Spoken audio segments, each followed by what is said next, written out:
What's up, folks?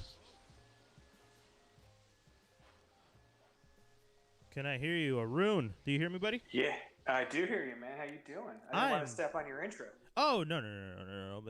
One of the things that we will learn very quickly with me on this show is I talk too much, and I have to get better at allowing the guests the full space, seeing as they're the one that has taken the time to come and talk with me. And but I do want to start by saying Arune Singh, ladies and gentlemen, the vice president of marketing at Boom Studios, and if you guys are seeing the description and caption that I wrote, one of the most genuinely nice people I've ever got to meet and spend time with at Comic-Con back in the Thank you. day, and at Fanexpo in Toronto, and at any con I should say is what I was trying to say. Just a genuinely dope guy to hang out with. And how are you, sir? How you been, man? Good, man. I gotta say, I know you're in La Belle Provence and I'm in Toronto, but I gotta say, it warms my heart to hear a Canadian journalist start by apologizing to me. It's the most Canadian thing you could have done to open the show. I've been watching a lot of Kim's Convenience with my wife and explaining all the Canadianisms to her. I forget that people don't know what the LCBO is or Yeah. what the is, or I just explained to her what a Nanaimo bar is, and she'd never heard of it. So, Man, I never thought about that type of stuff when like Schitt's Creek or Kim's yeah. Convenience or those shows get spread out into the world. There's a whole lot of Canadianisms that people might need explained. Oh yeah, like what's hydro? Like it's funny. I did a presentation recently to my team. Each week on our weekly marketing and sales meeting, we do something called Weekly Fun Topic, where you just share something fun. So I explained all the terms that when I came from Canada made no sense in America. So like homo milk is a thing in Canada, but no one here knows what it is. Yeah. Or like Smarties in Canada are Yeah. amazing. Smarties in America are just rockets. Yeah. Like they're Why do they have different names for? I always thought. I remember the first time someone told me that Smarties were actually just rockets, and I was just like, "So what are Smarties then?" They're like, "We don't Yeah. we don't have Smarties." I was like, "What? Why would you?" Like, it seems weird to me that America doesn't have a type of candy. Yeah, I guess they'd say M&Ms, and I'd say, cool, you have the bootleg version of Smarties. That's how I look at it. Yeah. Oh man, dude. Yeah, I was talking to. I'm sure you have met him, Cliff Caporale from Montreal Comic Con here. I am sure I have, and I can't put a name to That's fair. face to the name right now. But yeah, that's a show I've always wanted to go to. So hi, Cliff.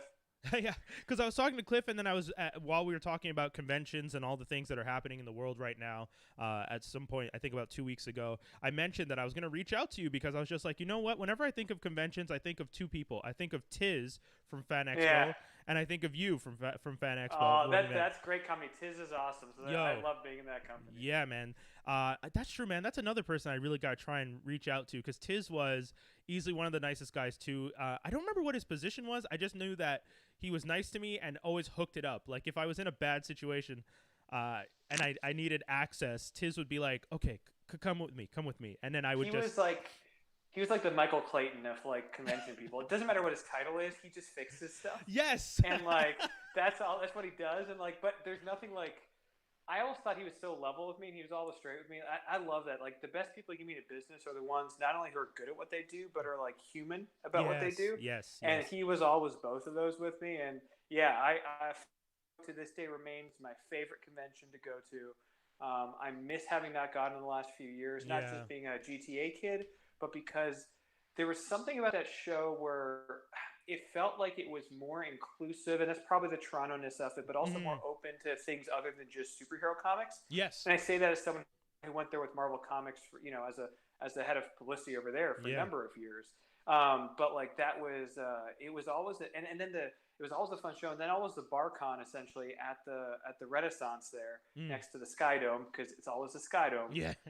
Is like it was always super chill, and no one ever like nothing would bother me. I ain't anyone, but it was always like the Canadian fans were so respectful not to be like hounding any of the celebrities for autographs. They could eat and drink in peace, and like it was nice to be at a hotel where you all chill at the hotel. I mean, it was a blast, man. I remember there was one year a few of us at Marvel got one hotel room together just because it looked inside the Sky Dome so we could watch the game that night. And it was so fun, man. We just for one night, like we have to watch this game. That is so cool. Yeah, no, it was a blast, man. It was. I know for these days the Jays are back to not being good, but back when Batista was still there and they had. That was a good time. Oh man, yeah, dude. I gotta say, Fan Expo was always so much fun. I remember the first year that I went. I don't think I met you the first year. I probably met you a couple years in, but the first year that I went, I was just like I'd gone to smaller cons, and Fan Expo at that time was I think only just reaching like 35, 40K. Like they were really starting out. Yeah. And but that was already still much bigger because Toronto is just so much bigger than Montreal in that sense. And like you said, the GTA kind of inclusiveness, and on top of that, Montreal, bless it, the La Belle Province, there is that language thing all the time, right? So we're constantly dealing with the like trying to make, which is not a bad thing. It should be inclusive, but the trying to balance the English and the French at the conventions sometimes leads to some people not being able to attend because they may not have the materials to present in French. So when I got to Toronto that first time, I was just like, whoa, this is what a big convention is like. And then, yeah. And then over the next few years, it just got bigger and bigger. And then you guys, Marvel was there, DC, Warner, everyone was just coming through. And I had such a fun time hanging out with you guys. I think you introduced me to CB. Yeah, that sounds right. Yeah, at the time it was CB. There was Joe who came with you. I know one year that we were there, Stan Lee was there at the same time. Yep. Had his own thing. But yeah, and then you got, was it you that got me the interview with Joe Quesada? That would sound right because I would have been the person there. So yeah, it should have been me. Okay. Hopefully. Yeah, man. So that, all that stuff was so much fun back then. And, I miss going because I haven't gone. Once Montreal got big enough, I was just like, well, maybe I don't need to go to Fan Expo. And I almost wish I'd just gone to both because I still, I ended up always missing, like, being at Montreal and thinking, like, this is so much fun. But, like, then seeing Fan Expo be like, man, it would be fun to go to both. But then you got UP at your show, so you're still ahead of those guys in Toronto. They don't even get Carlton, so you're set. It's true. We do have one of the most awesome mascots.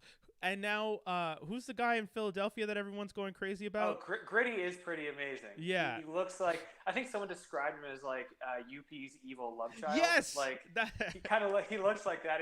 And you know what? As someone who hates everything about the Flyers, many great Flyers fans, I have to hate the Flyers as a Habs fan. Yep. I got to say, UP is pretty amazing. My favorite things in Philadelphia are Philly cheesesteaks. Yes. Creed. Yeah. Gritty, and then Rocky. That's that order. He's top three. Gritty is top three. That was awesome. I love it.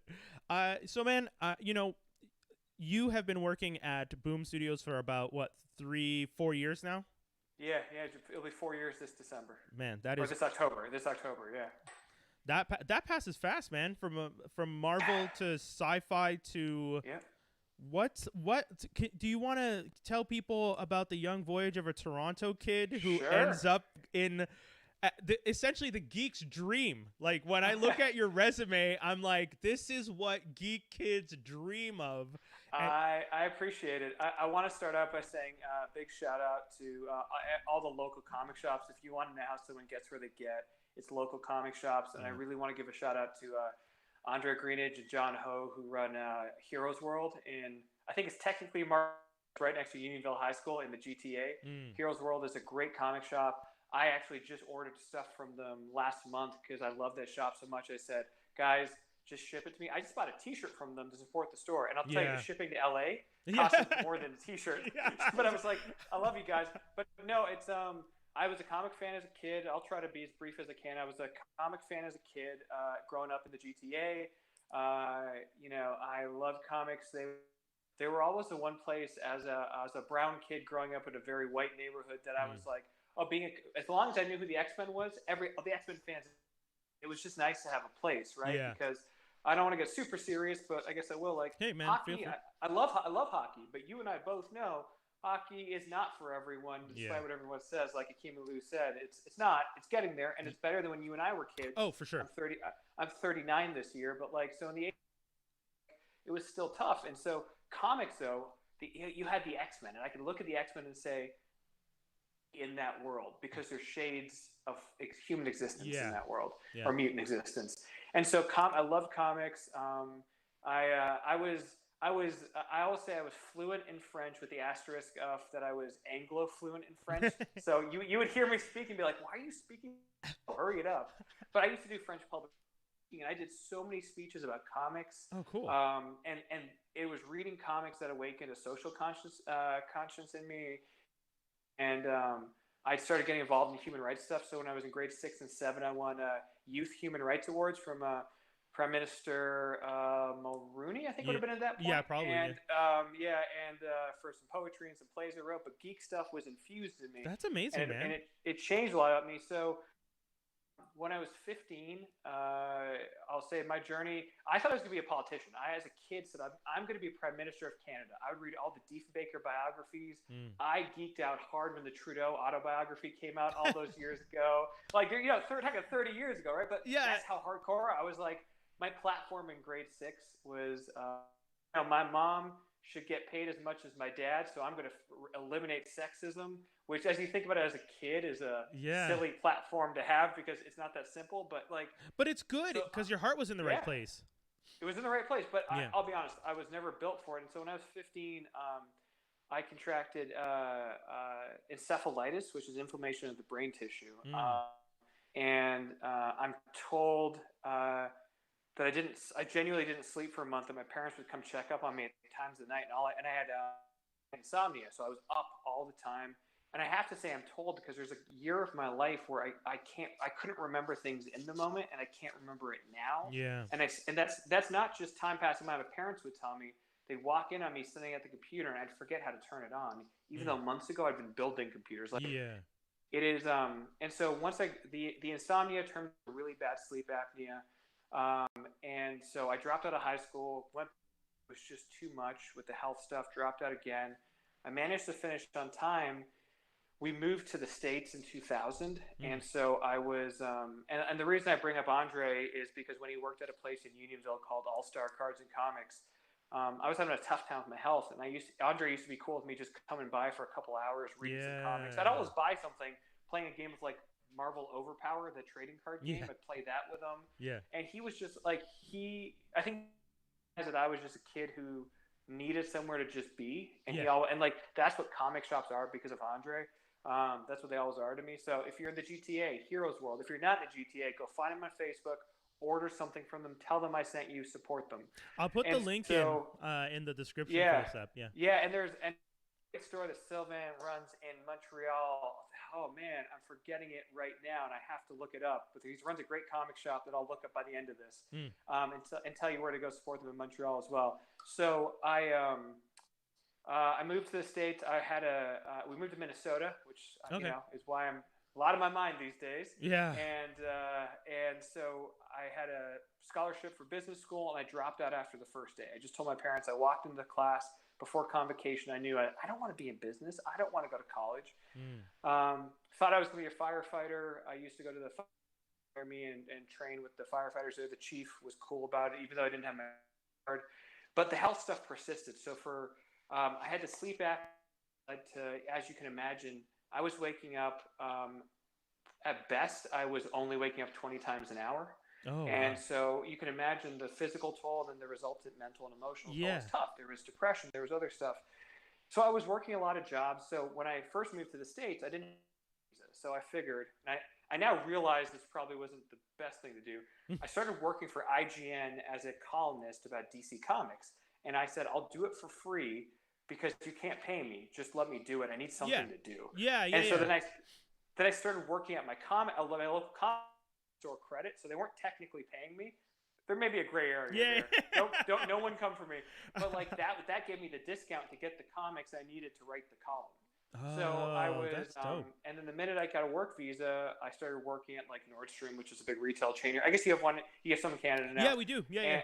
And so I was selling men's clothing because I used to work at Tip Top Tailors when I was. So I sold suits. So I had a background in it, right? Tip Top Tailor. I haven't heard that in a minute.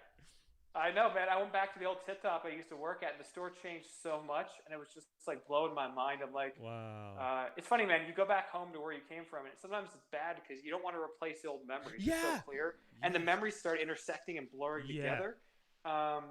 So I was doing that, and I was working jobs, and in between there, I had talked with some friends who worked in the CIA because I had an interest in working in the CIA Mm. or doing something in public service. Yeah. And years passed, we moved to Salt Lake City, and so I was doing loss prevention now at Nordstrom. I was, you know, and I was like, I really want to be in the military. My family in India has a strong military history, Mm-hmm. and I wanted to be in the Navy because honestly, I watched too much Top Gun as a kid. I didn't want to. I didn't want to be a pilot. I wanted to be military police. I Okay. wanted to be on the boat, on the boat. But I did not want to be a pilot. Yeah. Like that was not my thing. So I go for the ASVAB, which is like the SAT. Yeah. To get in. Kill it. Yeah, and then I do the physical, kill it, but I got rejected because of my medical history. They said, you know what, and I understand, and I was angry. I appealed, and I'm lying if I didn't say I was still angry. Yeah. But it forced me to go back to school, and I became an EMT, and I got my certification. And I was like, great, I'll be an EMT. I'll be a paramedic firefighter one day. Let me help people. So I'd like to point out back, real quick that the core of everything you wanted to do was help people. And yes, I think yeah, I just want people to realize how like that's the essence of who you are. Like you telling that the is story. very kind. Yeah, so very kind, man. I'll be honest with you.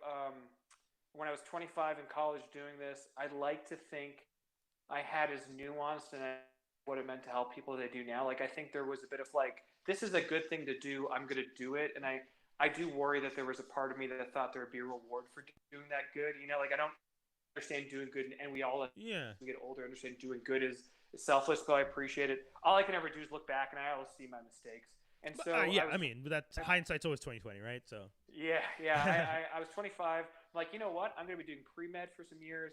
So I go back to Toronto and for a trip to see my friends there. Figure, let me say hi to them because I'm not going to be visiting again for a number of years.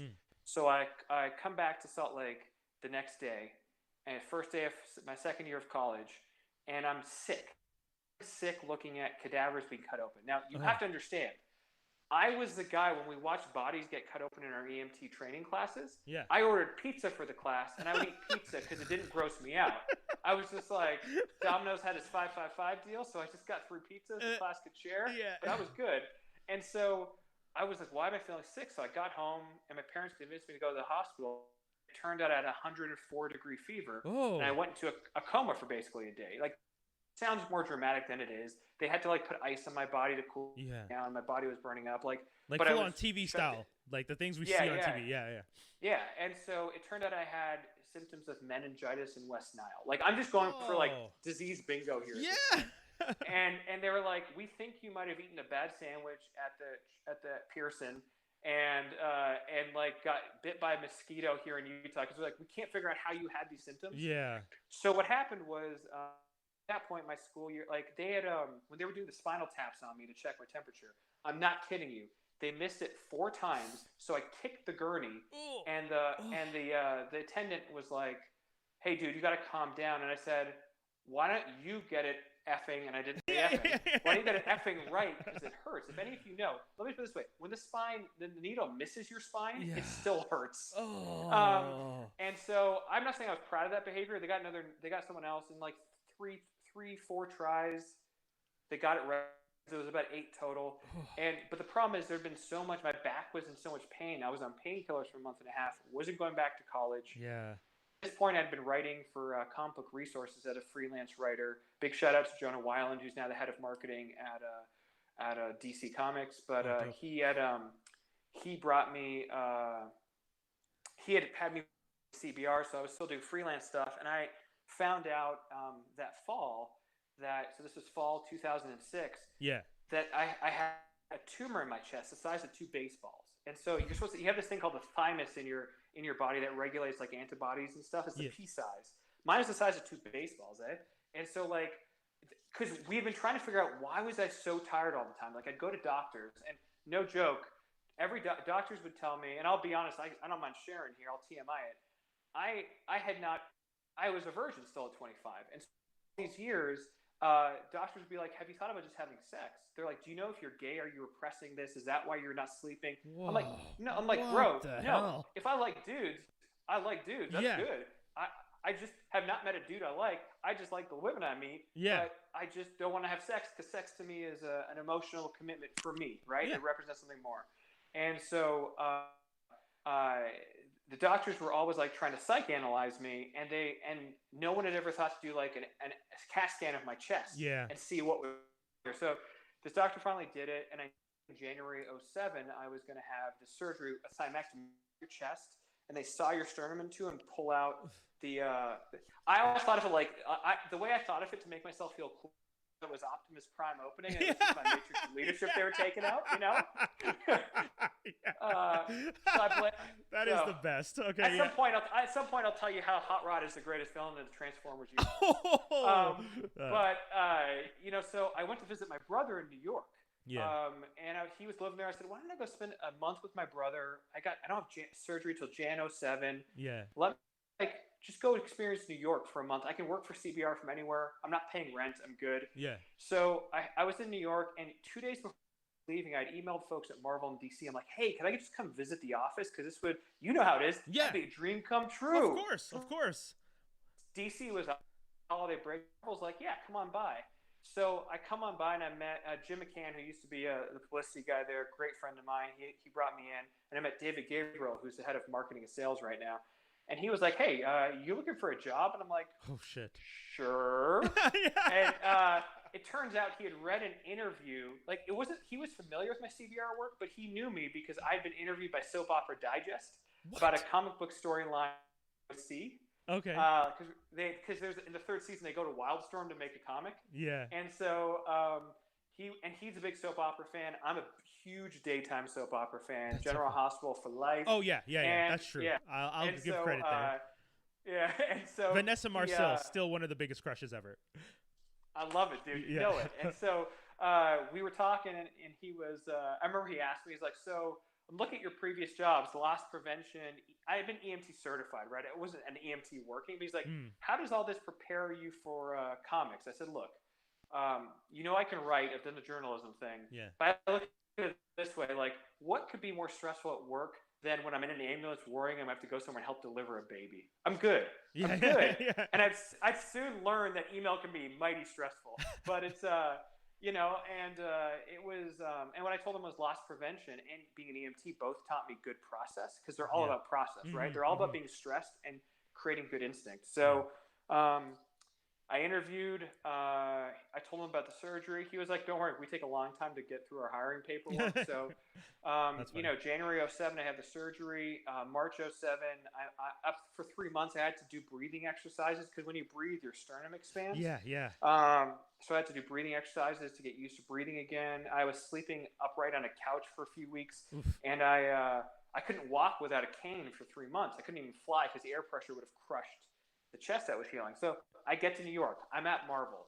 And I figure, worst case, I'm there for 6 months, a year, and I could go back and be a doctor later, right? You know, well, why not? Yeah. And now, 13 years later, I'm still in the industry. And it was, look, but here's the thing about the story I tell everybody, is that I had to think about all the stuff in my life that went wrong, right? I didn't get to be that politician I wanted. I had to drop out of high school. Couldn't make college work either time. Yeah. I had to go into a coma. All this stuff had to go wrong go into a coma to put me in that place. And you know what the best of this is? And you know this, Brian, because you know me. I met my Michelle at Marvel. Yeah. And so I always tell her, anything that went wrong, it's all worth it, because I got her. Yeah. Everything. The best, the most amazing woman, perfect for me. And like nothing else matters. And then the short version after that is I have a crazy medical history we could talk about forever, but I was at Marvel for 9 years. Yep. Headed up publicity and publishing. I went over to Marvel TV to launch the TV division from a publicity point of view. So Agents of S.H.I.E.L.D., Daredevil. I was there for the beginnings of Jessica Jones. Yeah. Went to as VP publicity. Ultimately, they had a reorg, and I lost my job. And you know, I hold no ill will that they made the choice they had to make. And but I got to meet a lot of great folks, a lot of great Canadian folks, because they filmed so many shows in Canada, like Killjoys, 12 Monkeys. The Expanse. So I got to meet a lot of great people in Canada through that, and had to take medical leave anyway because I had a pretty major surgery on my jaw to help with the sleep issues. By 2016, which is when I had the surgery, I was waking up 40 times an hour Oh with my man. sleep apnea, and so it is. And if people don't know what sleep apnea is, it's where you choke on you choke on air and you can't breathe. Yeah. Always fully wake up, but you get kicked out of REM sleep. Yeah.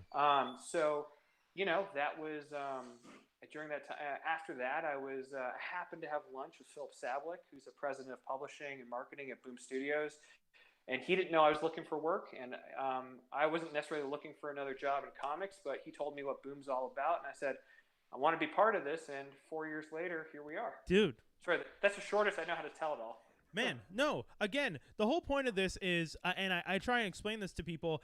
When I started doing this show, the initial thought of Not a Journalist is, and if you guys have listened to this podcast, you've heard me tell it before, but I'll tell it very quickly. I got to interview Spike Lee once because a friend hooked it up. I was doing something for C2 Montreal here, and when I was sitting there and Spike was walking in, I literally thought to myself, I am not a journalist. What the hell am I doing here? And but Spike Lee's an awesome person. I got to speak with him, and then I realized I know so many amazing people who've done so many great things that I'd really like to speak to those people as well and help bring their stories forward. And the things that I did in preparation for the interview with Spike, I want to try and use those to do not interviews, but better discussions with people that I know so that I can, introduce other people to their stories. And I think your story is one of the great ones because it's that core thing at the end of the day was you were genuinely looking for a way to do something just wonderful and kind and nice and you found your way into a career that through all these things that it's still doing that. Comic books are still important. Comic books still tell stories that help people, like right now, today, one of the things that I've been dealing with, like we both talked about, Minneapolis, Minnesota, all this stuff going on in the States right now, a lot of that stuff has been, stressful for me. And one of the things I did today was read comic books because it's one of the things that helps me de-stress. I living for a small period of time in a fictional story where at the end of the day, the differences are more about which character has godlike powers and which character can shapeshift and not necessarily this color of their skin, and that's nice, so. Yeah, and I think when I look back at when I was younger and I was trying to find the words and now they've come to me, what I realize is that as we're young, I think we myopically examine the idea, and we have such a limited lens to examine the idea of helping people. We think about it often in the ways that are glorified. So there's a glory to being a firefighter, to being a cop, to being a soldier, or in the military, to being a doctor. There's a glory to it, right? Yeah. And some are very well-paying jobs, and so we don't think about how much we can do. And I learned this when I started at Marvel. It's like there are things that would just be normal to me. Like my office was just like walking through the Marvel offices was really cool, but I got used to it after a while. Yeah. But you bring any guest to those offices, you're like, holy shit, it's a Marvel. Yeah, I know. You remember when you brought me? I know how to tie it in. I know how to set this up. But it's that you learn. There's so much you can do. Like I used to, when I worked at Marvel, I would, whenever we had whatever we could, I'd buy extra action figures from the company, or I'd buy like extra comics, because whenever kids came by, I'm like, I want to be able to give you stuff. Yeah. Whenever people came by, I realized like, dude, you would laugh. You have no idea how many signed copies of Miles Morales' first appearance I've given away over the years. I didn't Amazing. I didn't, signed by Stan Lee. I didn't keep them for myself. I was just like, when someone would come by, a friend of mine, he's a real life NCIS, and his dad cool. came by. And he came by with his dad, and his dad was a huge Marvel fan. And I made sure he had comics signed by Stan, because I'm like, man, you're an immigrant who came to this country. You raised these amazing sons, both of them who I know, Victor and Christopher, and like you've been a fan of us. Let me just do what I can to hook you up. And so like I never thought of keeping that stuff. Maybe I should have, but like I always wanted other people to have it, because I look back and say, no matter what job you're in, there's so much you can do to brighten someone else's day. I don't exactly. Just don't be a jerk. Yeah. But when I get to work in comics, man, I can be like, hey, you're a Power Rangers fan? Let me hook you up with some Power Rangers comics thanks for saying that. Just because I can. There's it's really amazing how much joy people find in this, and sometimes you get so inoculated to it you forget. And so I've tried to never forget how much joy people get from the seemingly small things, and like brings us to like you and your office visit. Yeah, dude, that was so cool. I remember when we got upstairs and I was just like looking around. And at that time, they were working on the storyline with who's going to replace the Black Panther. And it was like, who's the new Black Panther? And the posters, there's like posters everywhere. And then you brought us into a room and you told us, I'll be right back. And on the board, it was like written the names of different characters about who.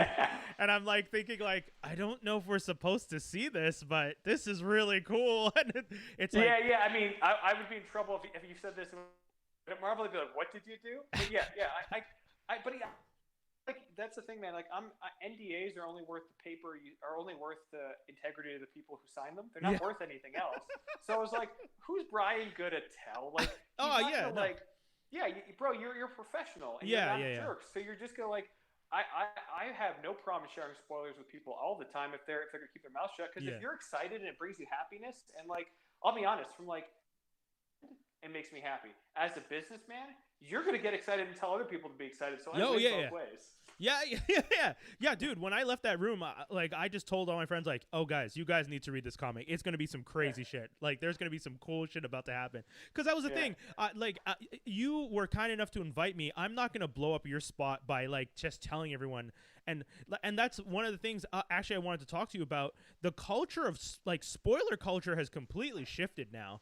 You know, like, from when we were like, when you were working at Marvel, when I was going to the conventions and stuff, to now, you know, it's like trying to get the like information and like who has the full story first without anyone seeing the movie has become the new norm.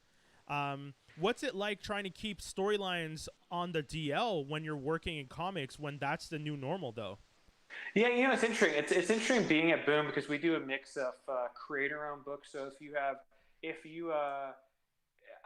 are probably our best-known book is Lumberjanes, which sold close to 2 million copies worldwide. It's an awesome original series. There's also books recently like Once and Future and Something Is Killing the Children that are really great books to check out. Power Rangers being the most well-known among them, though we've done Buffy, Angel, and Firefly recently. Yeah. And I remember I gotta read the Firefly one. You do. We start shipping books. I'll ship you some. Don't even worry about it. Don't worry, I got you. Thanks, man. And so I've said it on the live stream. I can't take it back.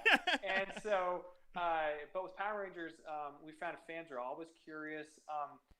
But my experience, I'll be honest, Brian, has always been, even when I was at Marvel, if you just talk to people like humans, you can figure it out. Like, to me, the issue is like there'd be at Marvel, like casting stuff would get leaked or and I would be like, it kind of sucks because we might have had an announcement plan, but just talk to journalists like people. They'll work with you like people. Yeah.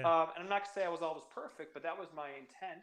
And then when it came to like story stuff, I found usually I could talk to most journalists and be like, dude, or bro, I'm saying this in a non-gendered way, dude. Yeah. Could you like, could you maybe hold off this aspect, or like, could you wait till this point? And if anybody else finds out, I'll let you know. But like, and I understand journalists have to do what they have to do because this is a current coin of the realm, right? Yeah. Like, I think it's interesting because I would argue that it's also the result of how we've all marketed stuff. Like, if we market stuff by asking questions at a spoiler, we shouldn't be fully surprised when people are excited to learn the answer. Yeah.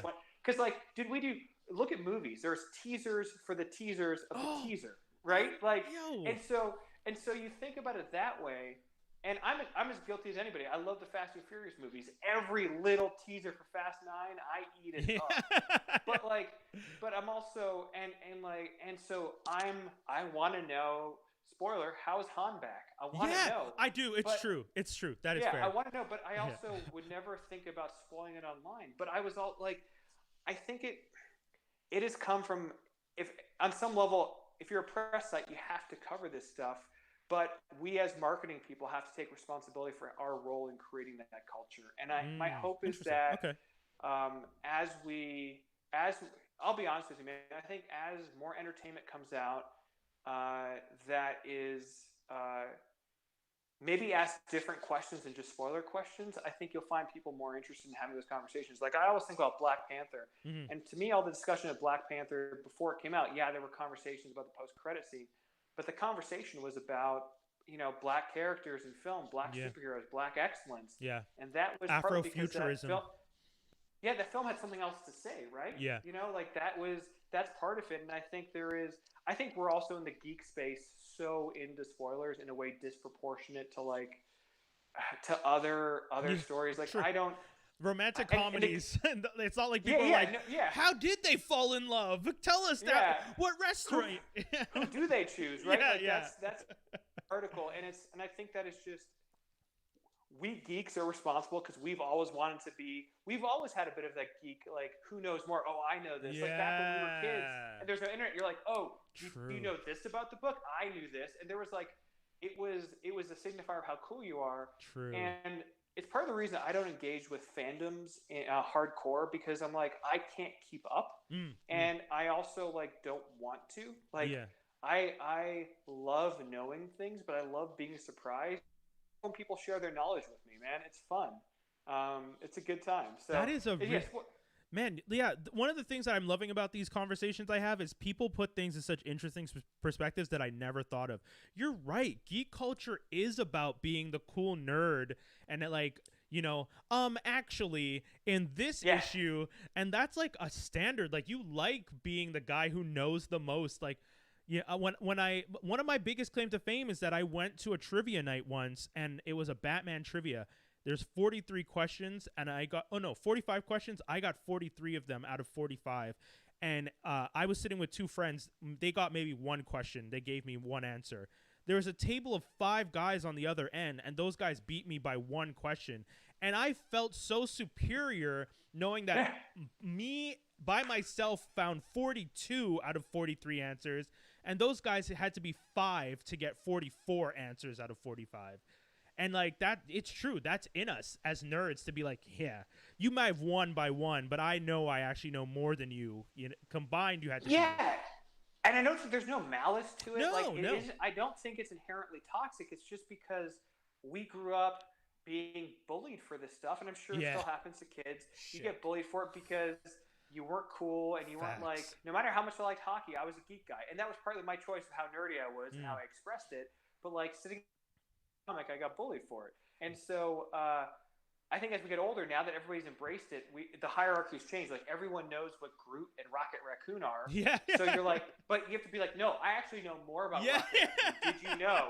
I know more about Groot. Did you know these are not the original Guardians of the Galaxy? Yeah. Like that is, and I think amazing. we're, and that's just part of culture because it's how we used to relate to each other and how we used to connect, which is, oh, let me tell you something you don't know. Let me tell you something you don't know. We should be friends. Yeah. And I think there's a way with social media that stuff gets twisted. And I think you can there's a fun way to educate and share that stuff. And then there's the way that some people share it, which is to show, like you said, superiority. Yeah. But we see that in sports, right? Sports are a different thing. Look at the it's aggressive. Almost. Look at how in baseball the divide between the people who are into advanced stats and who aren't, right? Think about hockey and all the debates about advanced stats and about just watching. We have and any fandom of anything, you have hierarchies and people vie for the crown in different ways. And I think it's been it's why I love hockey, man, but I don't need to be in hockey message boards and stuff. That's for I'm good watching the game. I don't know stuff. Andrew Berkshire, who writes for Sportsnet and Sports Logic, he's a great friend of mine, and we'll talk about hockey. And I'm like, dude, I love talking to you because you clearly know so much more than me. Yeah.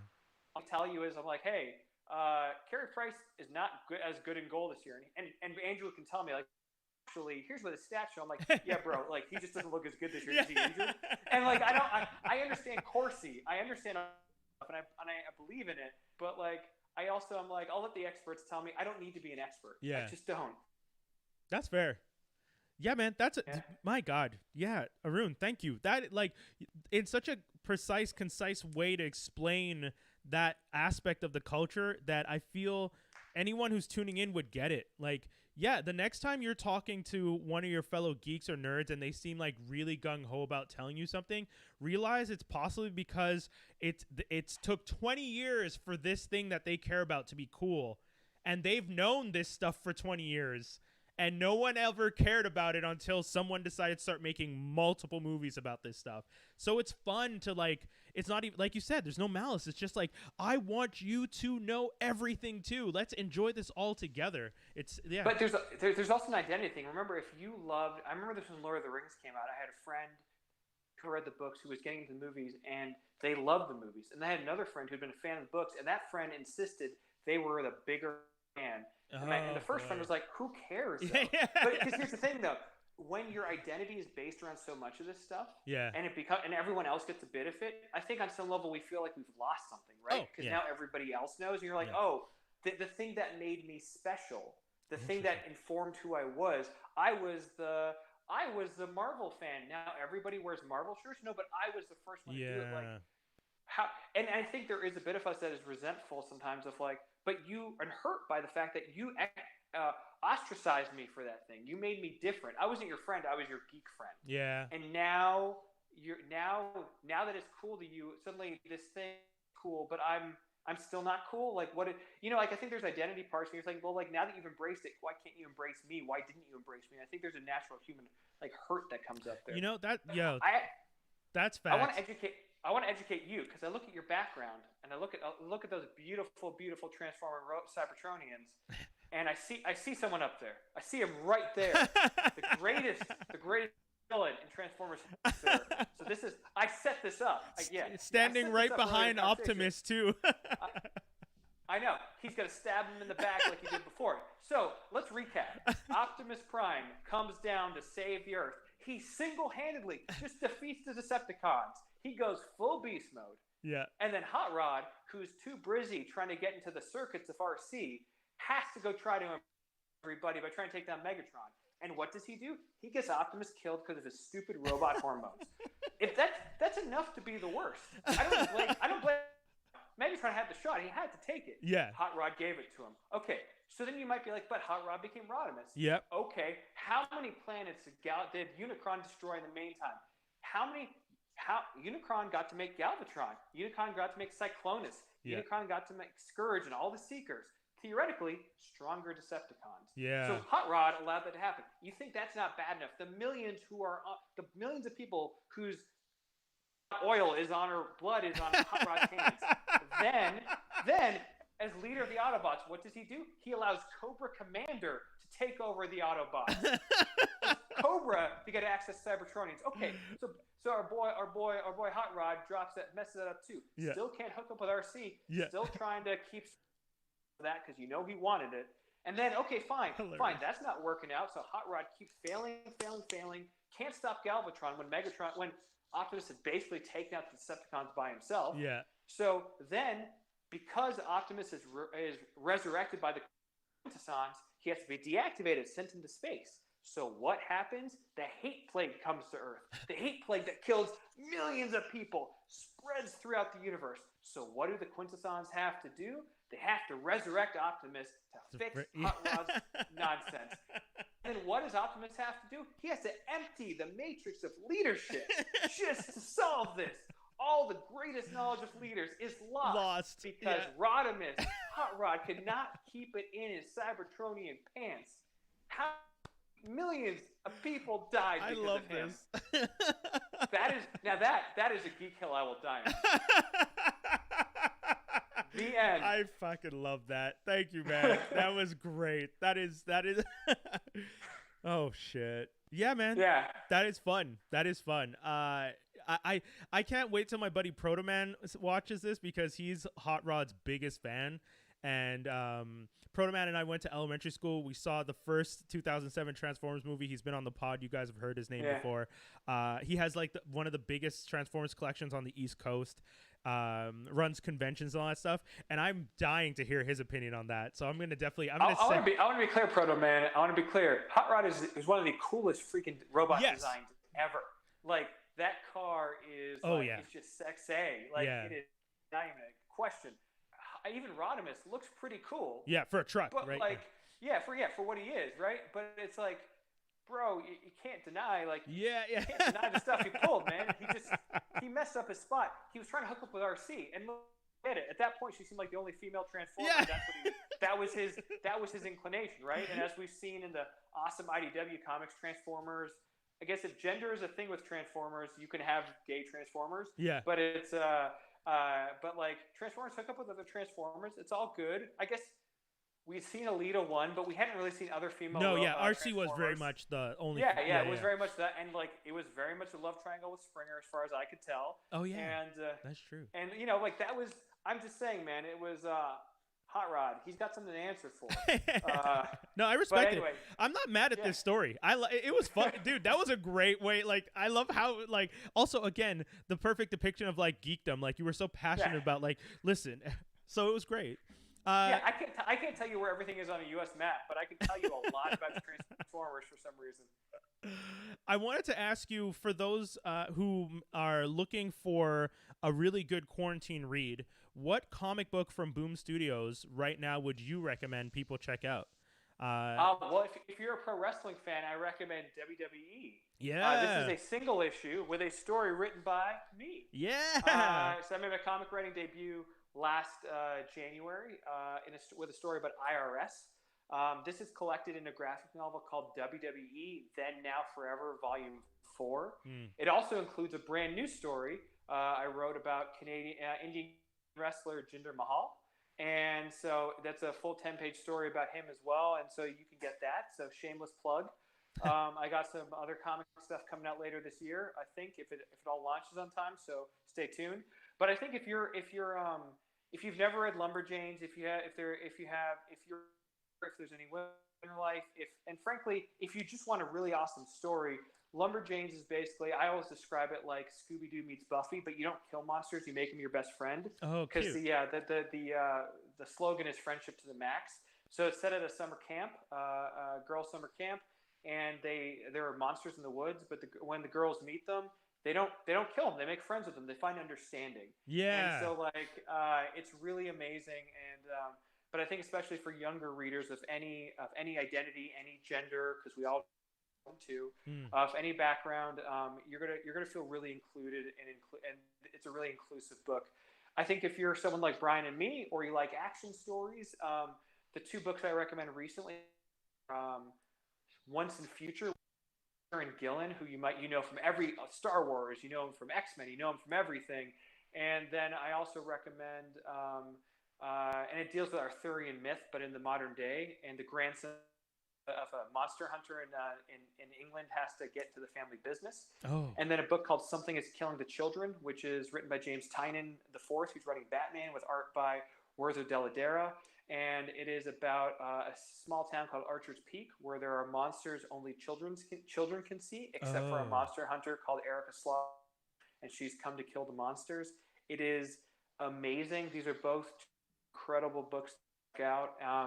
And I'm going to, there's a store in Laval. If you're in Montreal, I got to tell you right now what store it is, because I just saw that you guys are also doing The Magicians. Yes, yeah. We are doing The Magicians. We did a book called Alice's Story, which is the first magician story from Alice's. Lev Grossman co-wrote it along with Lila Sturgis. P.S. Bach was the artist.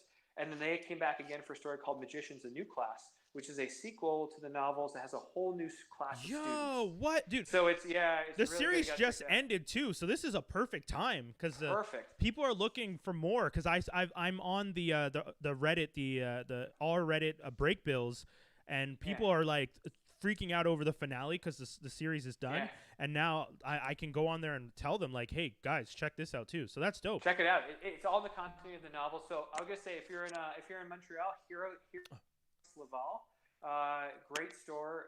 Can you say it again? It cut out when you were talking. Sorry. Heroes Comics Laval. There you go. Okay. Yep. Dope. And then in Laval, of course. And then if you're in Ontario, I'd say.